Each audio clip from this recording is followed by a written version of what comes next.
It will be a big change of tone, and I apologize for that, but I still think it's quite important from narrative, especially in terms of diversification, what I have to say today. But it is coming and informed by a philosophical background, so I apologize for that. But it is about actually narrative and painting. All right, I'll start and I'll get there whenever. I will just start with just very, very few remarks on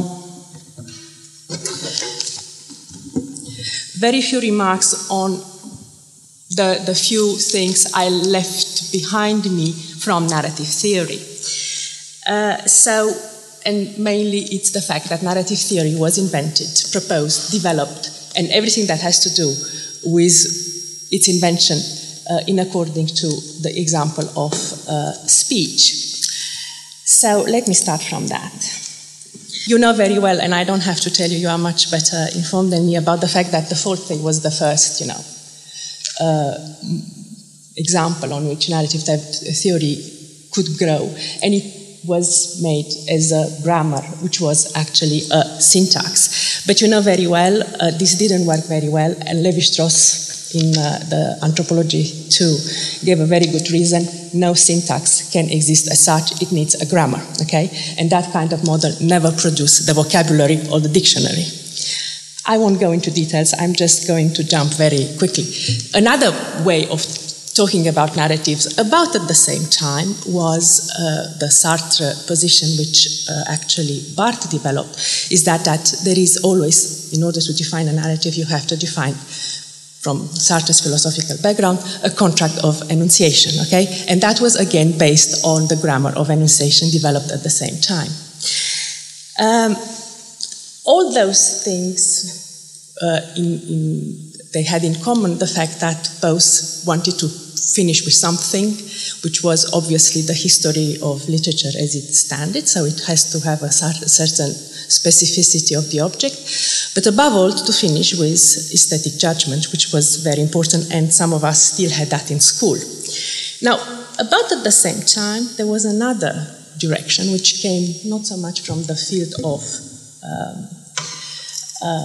grammar and linguistics, but from the field of philosophy, and I will start from there. So, both, and you probably know, Walter Benjamin and Merleau-Ponty turned towards novel in order to look for something that philosophy was missing. Both asked literature to furnish them with alternative discursive structures, including narrative, able to liberate thought from anachronistic position it inherited from post-Kantianism.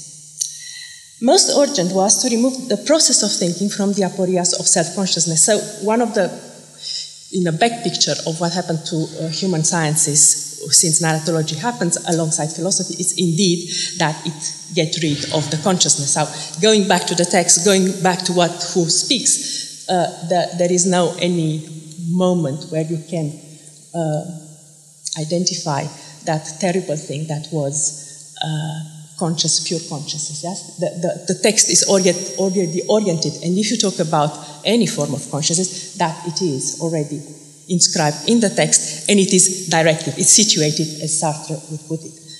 And do you hear me? Do you understand me? Yeah? Okay. Is that, yeah? Fine.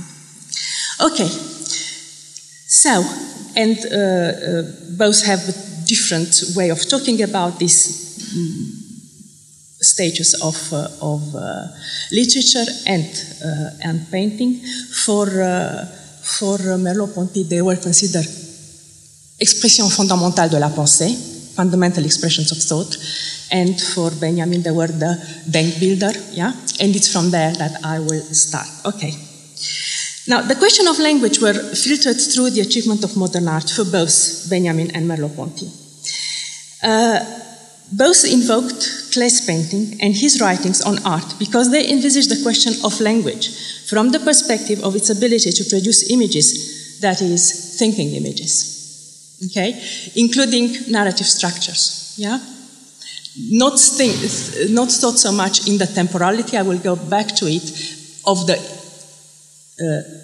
narrative sequence, but thought in terms of the general image, thought image that a certain story or development, takes. Let me just give you an example because I'm sure it's easier to. Proust, if we take the narrativeness of Proust, it's very difficult to fit it in anything. But ever so often, at the end of a long narrative passage, there is an image that ends it, Therefore, actually, one of the most famous Benjamin's article in terms of relating thought to images is Zum Bild des Proust, on the image of Proust, a text which actually tries to decipher the narrative mode into form of image making, but making thought out of that image, right? Okay. And I will very quickly go back to Cray to show where both Merleau-Ponty and Benjamin were heading at. So Cray began his lecture of 1924. Now all these are Benjamin's essay on Proust. It's from 29, and we know that Prof wrote his book in 28. So what I want to say that it would have been possible to develop into another direction had been modern art, of the 20th, 28th, talking about literature in relation to plastic art, not in relation necessarily to the development of linguistics and whatever, and cognitive sciences and so on. So it's if you want, it's another history that I'm suggesting here. You don't have to agree with it. Okay, so because he became Cray, his lecture in 1924, with the distinction between the means of painting to lead others in the direction in which he himself was driven, and the ability of words to map such a path. Because the words of art exist outside language, because the works of art exist outside language, I mean painting, because they do not need to assert or explain how an image acquires plastic efficiency. Any discursive structure which wants to do justice to pictures must face the temporal deficiency of language. For images occur from the simultaneous handling of various spatial elements. Line, tone, value, color, each of them introduces a different dimension in the configuration of space. Measures through line, density or weight by variation of degree of light, and quality by means of combinations of color. This organization of the pictorial space does not have a correspondence in verbal explanation, where, said Cray, there is no way for seeing many dimensions at once. And contact between dimensions must be made outside the medium and afterwards. Okay? So, I think this was the most important thought process that was at stake in the moment in which philosophy went back to painting and not to discursive form. First of all, painting does not need to assert, does not need to have a relation to an object, right? It doesn't have outside, an outside prolongation. That's the first thing.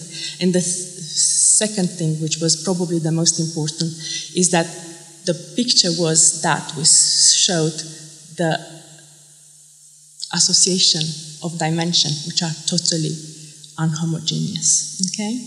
And I think that from the narrative perspective, that is really, really interesting, because as far as I'm aware, the most recent books on narrative theories, it's exactly this what they try to do through a very complicated conceptualization, is to actually show those contacts between dimensions of different order. Yeah? So, although it seems that the linguistic moment is the most important, I think that it's a thought moment, and we, on the example of narrative, what it's actually at stake, exactly like in Benjamin and Merleau-Ponty, but for different purposes, it's precisely to show that in narrative also there are contacts between different dimensions, yeah? And these distinctions, which are not necessarily in terms of just linguistic, punctuation, and so on. I hope we can talk about this, because I think this is the most interesting thing in the relationship between philosophy and narratology, actually. Okay.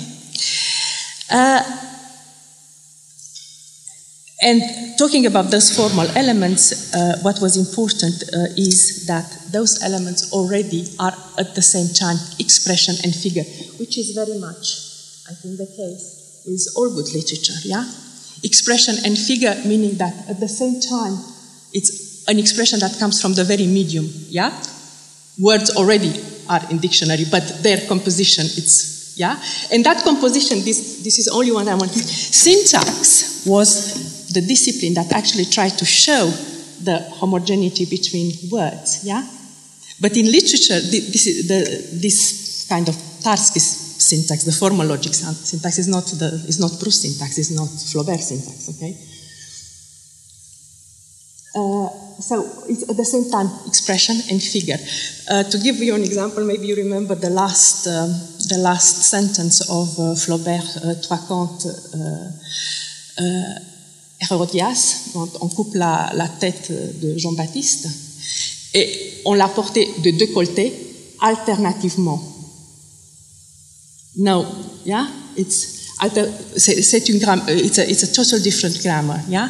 It doesn't mean the way they were taken, it says something about the quality of the head, which was so heavy, yeah? So this is what I mean, at the same time, expression and figure. All right.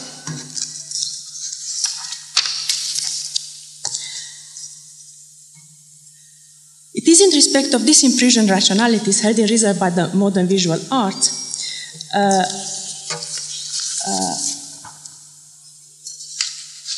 yes, that very strange and important expressions were coined by Benjamin and Merleau-Ponty.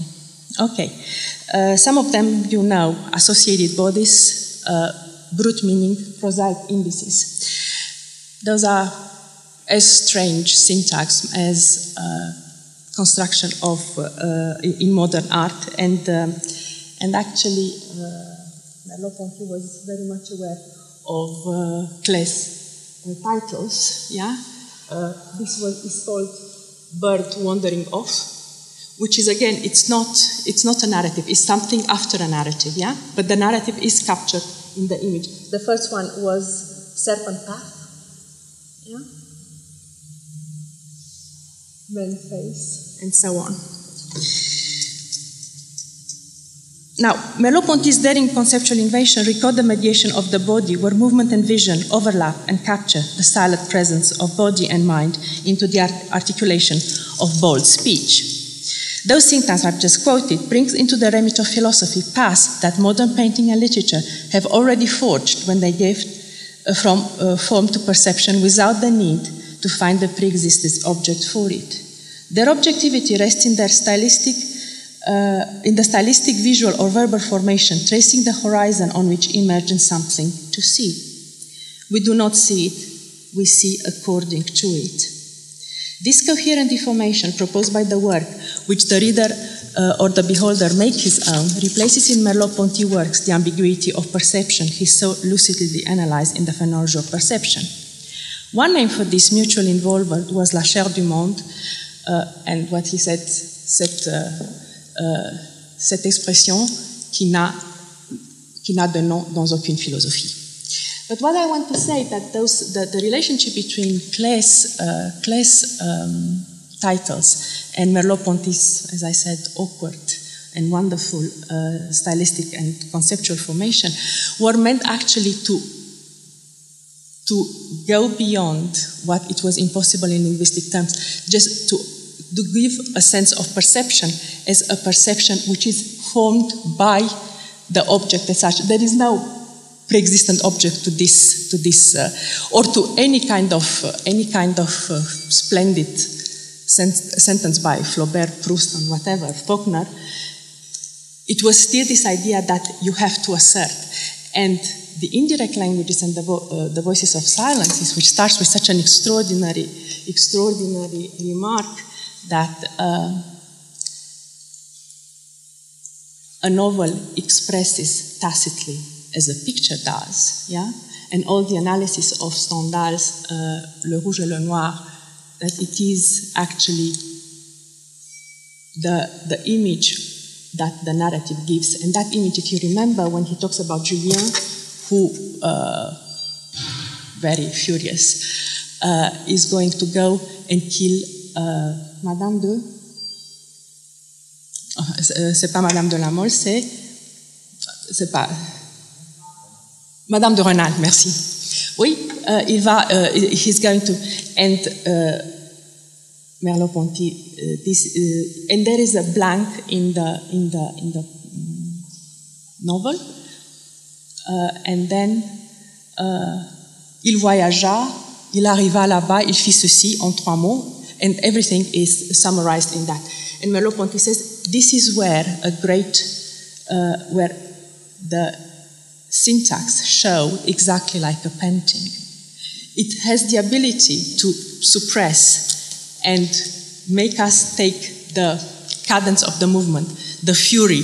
So actually what Merleau-Ponty does at that important point, and I think this is what is really important, is the fact that he gives to narrative not a description according to linguistic terms or concepts, but according to degrees of intensification.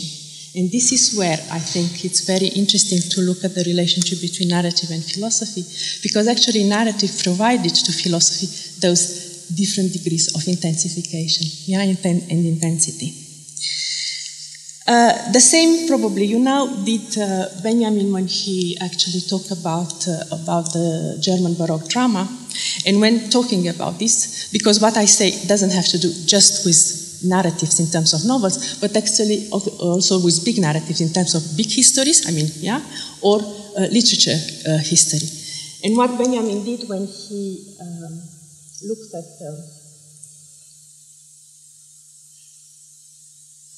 looked at the German Baroque drama, was actually to find a way to express whatever that awful Protestant theater presented, which was actually a form of history, yeah?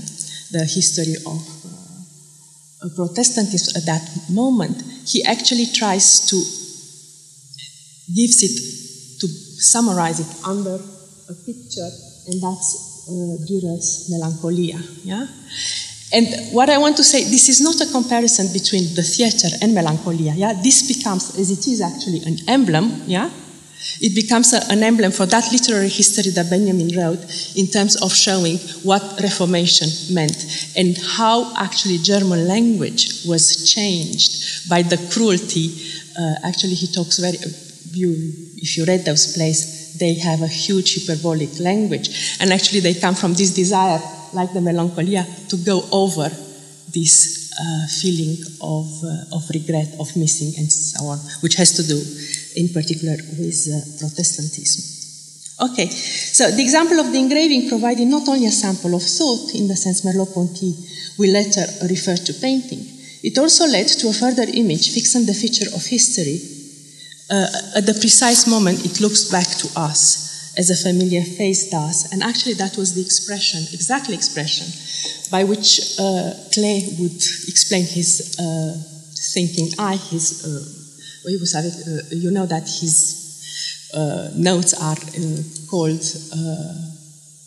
the thinking eye. So you think not through the vision, through the words, yeah, with given structure, but you think by composing images. And what he said, and this is an important manifesto actually to abstract art, but not only, I think it's an important manifesto to literature. He actually wrote both prose and verse, is that I start to do with those elements that have already their material meaning, yeah?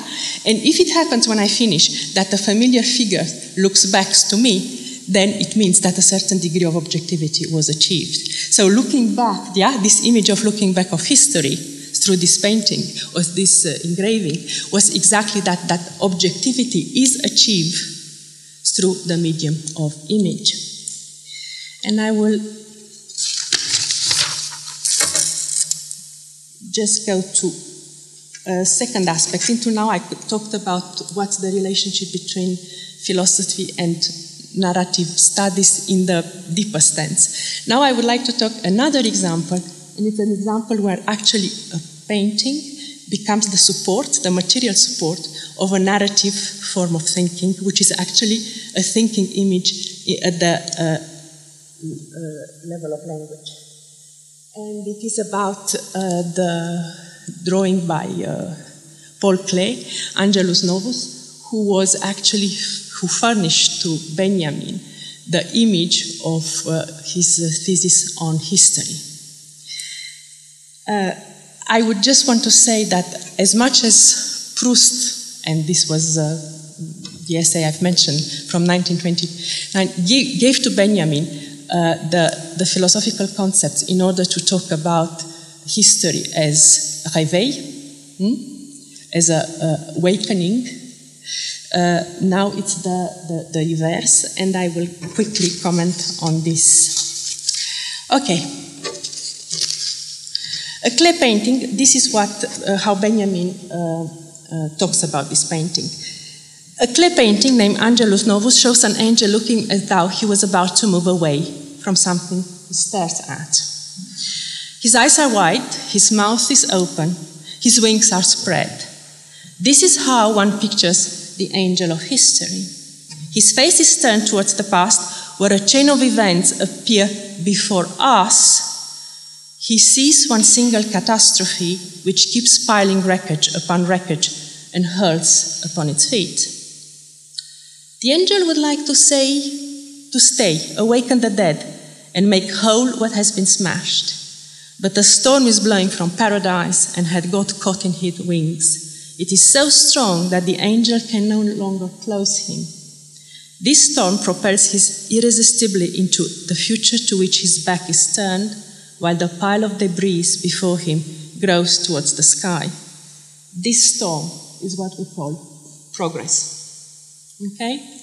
So what happens, and I will go quickly, but I didn't have time to talk about this before, in his artistic credo, Klee explained exactly what it means to produce in painting a contact between different dimensions, which I'm sure should be the same in music. This contact between different dimensions, he said, is obtained at every level. Yeah, at the level of color, at the level of drawing, but above all at the level of movement obtained by all of them. And in this actually narrative I've just read, it is a narrative of thought figure of history, that's history, how it should be written, so not as a progression of events, not as a chronology, and not as a narrative, but as fundamental images after which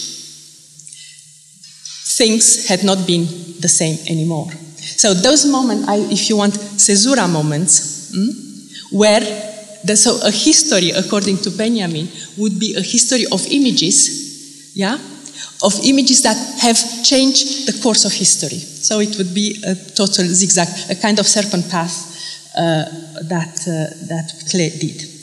The drawing provides like a sensitive photographic plate, an image which Benjamin develops in the light of detail, which accommodate a view of history taken at the moment when it enters the language. To the simultaneity of dimension on the picture plane, eyes and mouth wide open, wings spread, Benjamin's image adds two further dimensions: the past at which the angel gazes, and the future which carries him backwards. Thus, the sinking image associates the figure of the angel to a cross-section introduced both in the pictorial space and in the representation of history as continuous chain of events.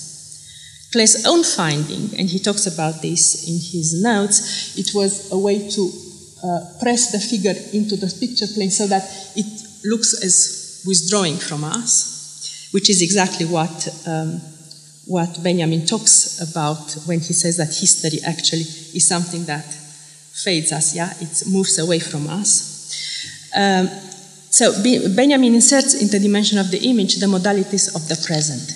He redistributes the visual figure into a discursive image which transposes Klee composition into a time construction for which Angelus Novus provides a face. A new visibility of the drawing emerges alongside the visibility of time framework, where the present gives access to both of terms. So what I want to say is that there is another way of thinking of temporality, which is an image making, and it's not sequential, okay? But it is cross-section, like in the painting, yeah? And I think I will start here because I hope that there might be a few questions, at least from my colleagues that spoke before. Thank you very much.